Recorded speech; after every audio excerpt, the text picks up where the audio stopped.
घनश्याम जी गुड़ग्राम से। राधे राधे महाराज जी।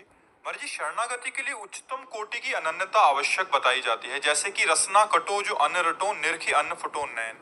महाराज जी, किंतु मेरे जैसा अविवेकी को अनन्यता और कट्टरता के भेद को समझना चाहती हूँ। कट्टरता नहीं, कट्टरता और अनन्यता में अनन्यता सरस है, कट्टरता नीरस है।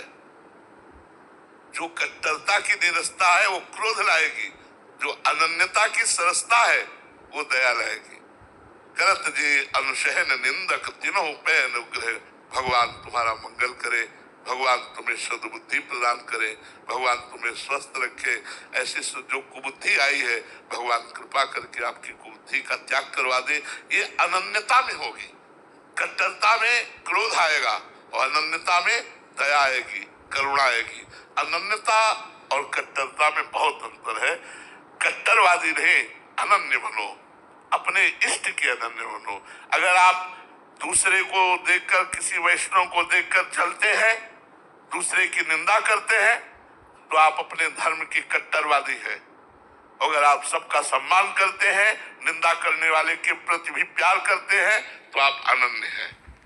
अनन्य वही जो संपर्क अपने इष्ट की भावना करके प्रसन्न रहे हर परिस्थिति में, संतुष्टाय न केनवा, और जो प्रतिशोध की भावना, प्रतिक्रिया की भावना, प्रतिकूलता की भावना लिए फिर वो अपने धर्म को श्रेष्ठ मानकर, अपने को श्रेष्ठ मानकर, अपनी उपासना को श्रेष्ठ मानकर, वो कट्टरता है जो दूसरे का नाश सोचे, दूसरे की हानि सोचे, दूसरे की दुर्गति सोचे।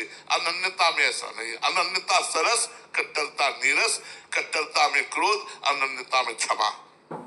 दुष्यंत कुमार सिंह जी, प्रयागराज से। राधे राधे महाराज जी। महाराज जी, आपके चरणों में कोटि कोटि प्रणाम। महाराज जी, एक दोहा आता है कि जब मैं था तब हरि नहीं, अब हरि है मैं नाही। महाराज जी, एक आध्यात्मिक व्यक्ति के जीवन में इसका क्या मायने हैं और ऐसी स्थिति में जीवन ये दोहा कब और कैसे आएगा? जो देहाभिमान है, ये मन सहित 5 इंद्रियों को शब्द, स्पर्श, रूप, रस, गंध, इन्हीं में आसक्त करता रहता है। अंतःकरण में जो मैं है वो दोष युक्त है, और जो स्वाभाविक स्वरूप का मैं है वो निर्दोष ब्रह्म है।